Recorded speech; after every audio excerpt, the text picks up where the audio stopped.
Hay que decir lo siguiente: al fin logramos en la Comisión de Defensa llegar a este dictamen. Hubo varios momentos que se pospuso por cuestiones internas de la comisión y además después por el receso, digamos, un poco forzado por la situación que se fue dando de la pandemia y que surgieron unos temas por ahí que había que enfrentar. Pero fuera de eso, hay que decir lo siguiente, presidente: ¿a qué obedece este dictamen? Bueno, este dictamen obedece a una cosa que nosotros como FMLN ya habíamos previsto allá en diciembre del año pasado, y una de las razones por la cual nosotros no votamos por aquel presupuesto. ¿Por qué? Porque nosotros dijimos, cuando estábamos en los debates, sobre todo las compañeras nuestras en Hacienda y luego aquí en el plenario, se dijo: no viene completo el presupuesto. El presupuesto del 2019 incluyó 52 millones, 16 provenientes de fondos propios y el resto del FEFE, de aquel llamado para algunos impuesto de guerra, pero que en realidad es el impuesto del FEFE, que de ahí se aportaban 36 millones, que cada 3 meses se iban a estar dando al Ministerio de Gobernación para complementar todo el plan en aquel momento de becas, de pensiones y otros proyectos, incluido un hospital, 2 millones para ese hospital. ¿Qué fue lo que pasó del medio año en adelante?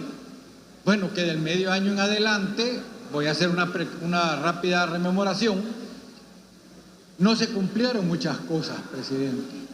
Por ejemplo, hubo un gran número de veteranos y veteranas que no cobraron su pensión por una serie de cosas, unos que se fueron a Estados Unidos, otros que murieron, varias cosas sucedieron. ¿Qué pasó ahí? Son más o menos 10 millones y piquito que quedaron sin que nadie los cobrara.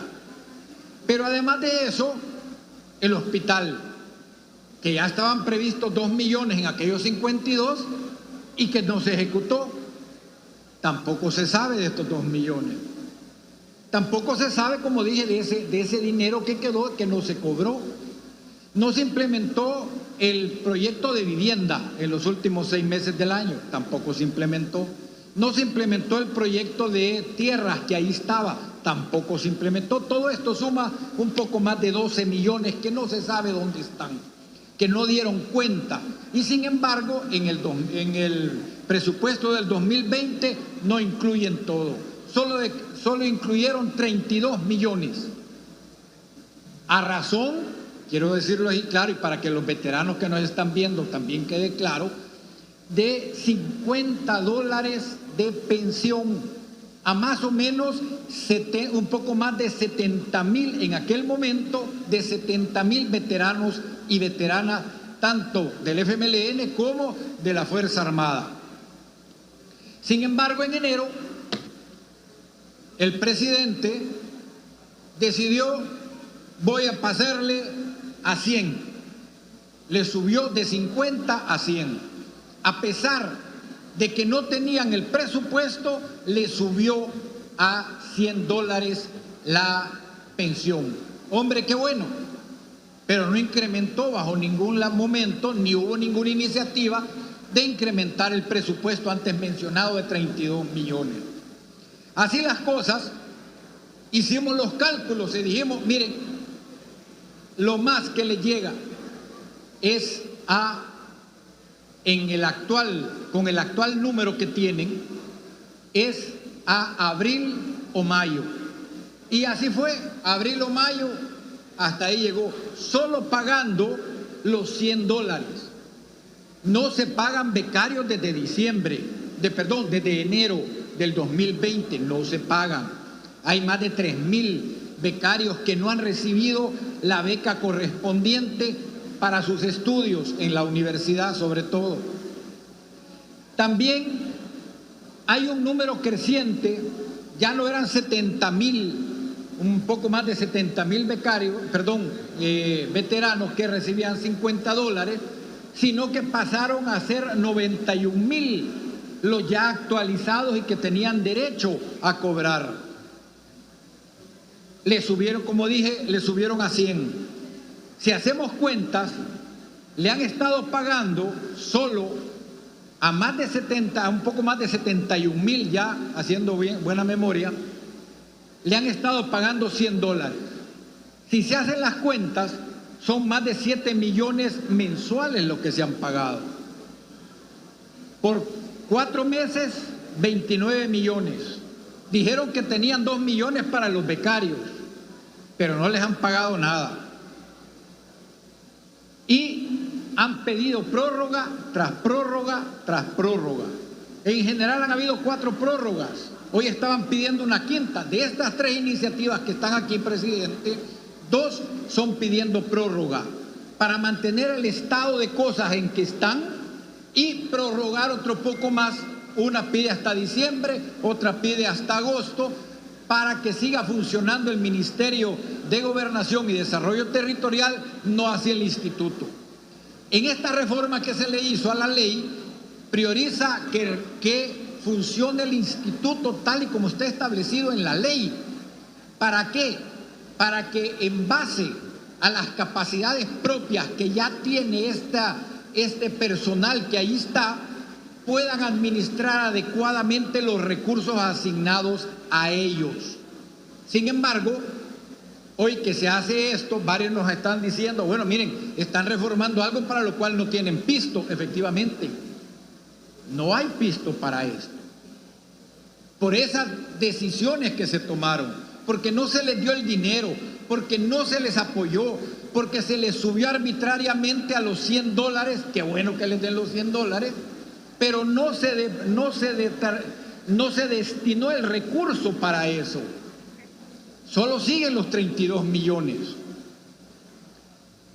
En resumidas cuentas, presidente, nosotros, FMLN, queremos aquí aclararle a todos los veteranos y veteranas de que la campaña que han estado realizando hace más o menos unas 3 semanas, de que la vía para solucionarles el problema de que en mayo no recibieron su pensión y hoy en junio no se ve por ahora dónde la van a recibir, que la vía era una prórroga hasta agosto, porque dándoles la prórroga inmediatamente se solucionaba el problema del dinero. Eso es completamente falso, no es cierto, no tienen dinero. Únicamente la intención de esa prórroga es para seguir manteniendo las cosas como están. Que el Ministerio de Gobernación siga manipulando ese presupuesto a su conveniencia. Miren, tal es así la cosa, que aquí hablan de una comisión administradora en uno de sus prórrogas, de sus peticiones, hablan de la comisión administradora. Esa comisión administradora dejó de funcionar hace mucho. Ellos mismos no la pusieron a funcionar. ¿Y por qué no la pusieron a funcionar? Porque cuando hicieron la revisión de quienes lo conformaban, resulta ser que muchos de los que estaban ahí no apoyaban la forma en que se estaba manejando desde junio del año pasado el tema de los veteranos y veteranas. Realizaron un balance y dijeron, no funciona. Entonces llamaron a la famosa junta directiva. Y esa es la que del diente al labio la han tenido reunida ya más de 33 veces. Pero esa junta son ellos los que manejan. Hay 9 del gobierno y 8 representantes del sector de veteranos. Está clara que ahí las decisiones siempre han ido 9-8. Siempre lo han hecho de esa manera. Por eso es que nosotros decidimos hoy, como FMLN, proponer esta reforma casi integral a la ley de veteranos y veteranas, para que, uno, surja el instituto tal y como tiene que surgir, que dice la ley. 2, que tenga el presupuesto propio garantizado por medio de la ley, como decir, un presupuesto especial y destinado solo para ellos, y que el Ministerio de Hacienda tenga la obligación todos los años de proveerlo tal y como mandata la ley.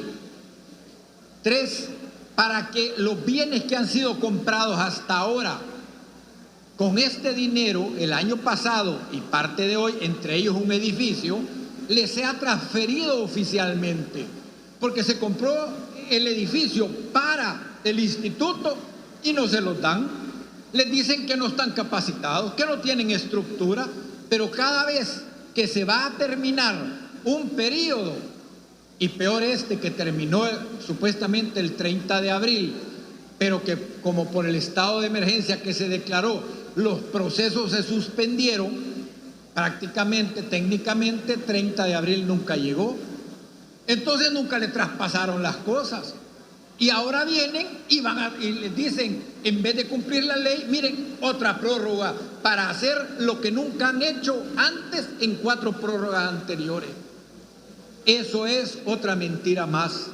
Y yo se lo quiero decir a los veteranos y veteranas, a las organizaciones de veteranos y veteranas que nos están viendo, que ese es el engaño, esa es la trampa. La bendita prórroga no es la solución. La solución es la reforma integral a la ley, para garantizarles que en la ley les quede su propio presupuesto, sus propias capacidades y sus propios bienes, que en el plazo de un mes tienen que ser transferidos, empezando, como digo, y nuevamente, por su presupuesto, por sus bienes y por su personería propia para que funcionen adecuadamente. Y como primer tarea, empiecen a pelear por el complemento del presupuesto, que con los 100 millones y los proyectos que no han desarrollado en este año, les llegue a más o menos 124 millones.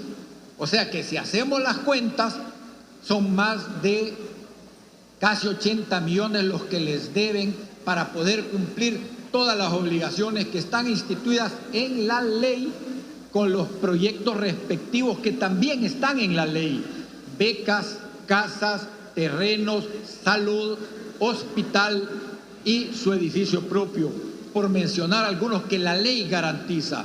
Así pues, presidente, esa es la posición del grupo parlamentario del FMLN, que con todo honor y con todo orgullo vamos a dar nuestros votos por un sector que ha tenido durante largos años una lucha por ser reconocido, y que cuando al fin se logró, mediante artimañas, este gobierno actual los ha querido seguir usando como clientes políticos para prometerles y que a cambio le den sus votos y nunca les cumplen.